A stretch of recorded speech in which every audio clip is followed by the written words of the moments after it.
Zionism and Judaism are often spoken of in the same breath, and for good reason, but just as often misunderstood. Critics of Israel, the only country in the world that has critics, frequently claim that Zionism is a modern political ideology with little connection to Judaism, or that one can be a faithful Jew while rejecting Zionism altogether. But such assertions flatten the deep historical, religious, and emotional link between the Jewish people and the land of Israel. In truth, Zionism is not some foreign graft onto Judaism. It is a natural flowering of Jewish identity, continuity, and yearning. To understand the connection between Zionism and Judaism, one must begin with the concept of the people of Israel. Judaism is not merely a set of beliefs. It is the lived culture, set of laws, moral code, and memory of a people. Unlike Christianity or Islam, Judaism is not solely a faith-based identity, but a national one. This is evident in the Hebrew Bible, where the Jewish people are not only called to worship one God, but are bound together by a shared covenant, collective destiny, and a specific land, the land of Israel. The land of Israel features in virtually every aspect of Jewish life. It is the setting for the vast majority of the Torah. It is the place where nearly all of the prophets walked. It is the direction Jews face when they pray, the dream behind every Passover Seder, next year in Jerusalem, and the longing behind countless liturgical poems and prayers across centuries of exile. In fact, the Torah mentions the land of Israel hundreds of times. Some scholars count more than 700 explicit references. For 2,000 years, even as Jews were scattered across the globe after the fall of the Second Temple in Jerusalem in 70 AD, the centrality of Zion, an actual hill in Jerusalem that went on to symbolize the land of Israel, never left Jewish consciousness. Of course, the relationship between Judaism and the land of Israel did evolve, especially after the destruction of the Second Temple. With the center of Jewish life physically destroyed and the people exiled, Judaism entered a new phase, one that had to survive without a nation, a priesthood, or a physical sanctuary. Rabbinic Judaism emerged in this period, emphasizing portable practices like prayer, Torah study, and ethical law that could be lived in exile. In this sense, Judaism became more spiritual and less land-centered, not because the land was forgotten, but because it was out of reach. The brilliance of the rabbinic response was its dual nature. It both adapted and preserved. Yes, Judaism became more focused on the synagogue than the temple, on diaspora community life rather than national sovereignty. But it never let go of the dream of return. The liturgy remained filled with longing for Jerusalem. The Amidah prayer, recited 3 times daily, pleads for the rebuilding of the temple and the ingathering of the exiles. Jewish marriage ceremonies end with the breaking of a glass to remember the destruction of Jerusalem. Even in its most diasporic moments, Judaism kept one eye on Zion. So, while post-temple Judaism was more globally dispersed and spiritually adaptable, it was never deterritorialized. The land of Israel remained the gravitational center of Jewish identity, a spiritual North Star, even in physical absence. Even then, Nachmanides, also known as Ramban, moved to Jerusalem and tried to rebuild Jewish communal life there in the 13th century. Rabbi Yosef Karo and the mystics of Tzfat revived Jewish learning in the Galilee in the 16th century, and waves of immigration from Yemen, Persia, and Eastern Europe occurred in the 1800s. Zionism, then, is not a break from Judaism, but a modern expression of one of its oldest hopes, the return of the Jewish people to their ancestral homeland. What changed in the late 19th and early 20th centuries was not the desire for return, that had never disappeared, but the emergence of historical circumstances that made return possible. The rise of nationalism in Europe, the persistence of violent and lethal anti-Semitism, and the growing secularization of Jewish communities combined to produce modern political Zionism. a movement that sought to normalize Jewish life by restoring Jewish sovereignty. Theodor Herzl, often called the father of modern political Zionism, was not a religious man, yet he drew from deeply Jewish instincts to protect his people, to ensure their survival, and to root their identity in something unshakable.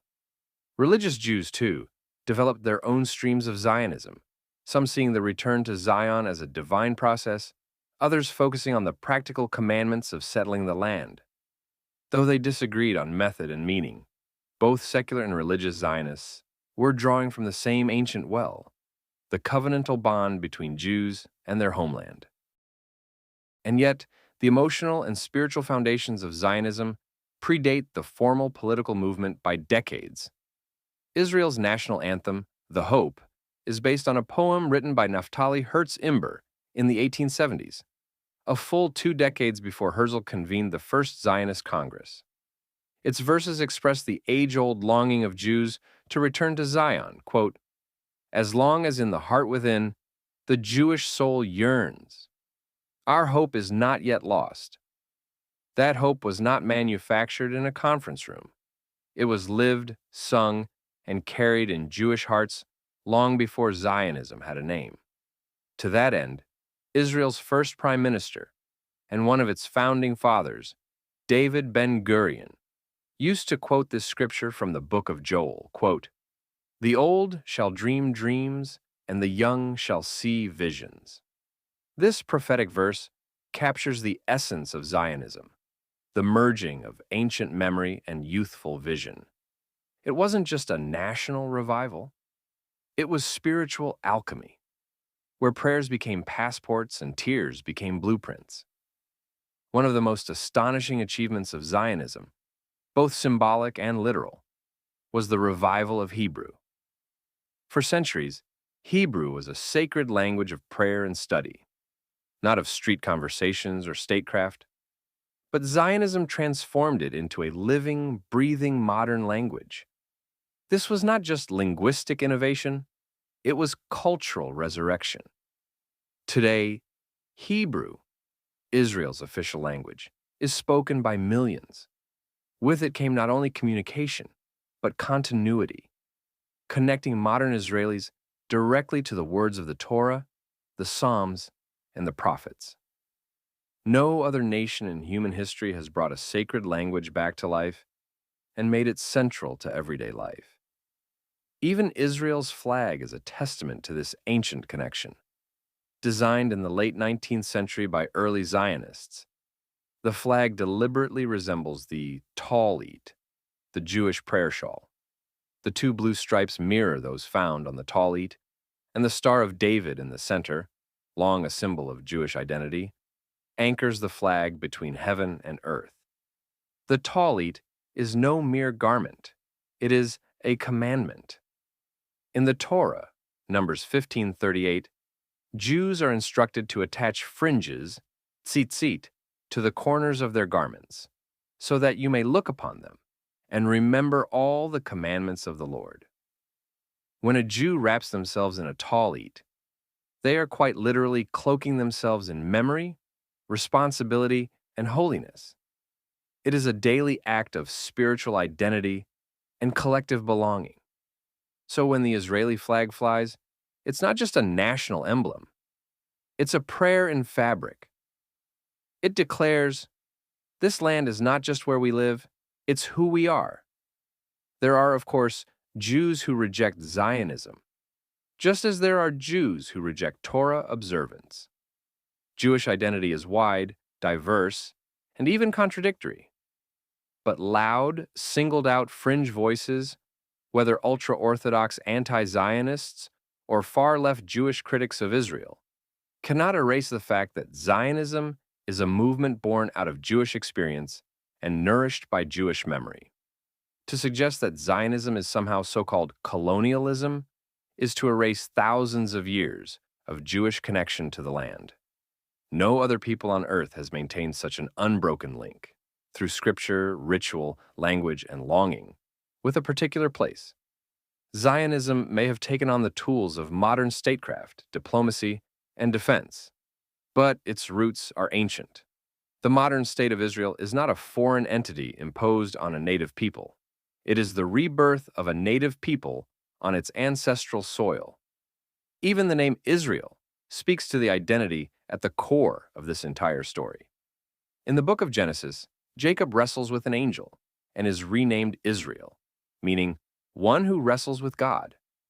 That struggle, with faith, with meaning, with destiny, is the essence of Judaism. And it is also the essence of Zionism, a messy, courageous, stubborn return to history, to land, and to responsibility. To be a Jew is to wrestle with God. To be a Zionist is to wrestle with the burden and blessing of homecoming.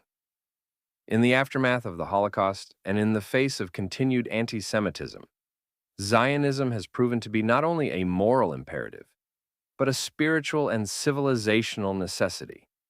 It is the means by which Judaism defends its people, rejuvenates its culture, and reclaims its story. Without Zionism, Jewish destiny would remain in the hands of others. With it, the Jewish people write their own future. Zionism is Judaism in motion. It is the Exodus reenacted in modern time. It is the Psalms made flesh. It is the tangible answer to millennia of whispered prayers and shattered hopes. It is, quite simply, home. Paraphrased or echoed by figures like the late, great Rabbi Jonathan Sacks, David Ben-Gurion, and others in different wording, it has been said that Zionism without Judaism is empty, while Judaism without Zionism is crippled. This concept captures the idea that Zionism without Judaism, that is, a purely secular nationalist movement detached from Jewish spiritual and historical roots, loses its soul and meaning. Judaism without Zionism, that is, a Judaism that ignores the national, land-based, and peoplehood elements, lacks fullness, agency, and wholeness in the modern age. Together, Judaism and Zionism form a living bridge between past and future, faith and nationhood, exile and return. Zionism is not a break from tradition. It is tradition refusing to die. It is the ancient promise made fresh. It is Jews, still here, still arguing, still building, still praying, still wrestling, on the soil where it all began.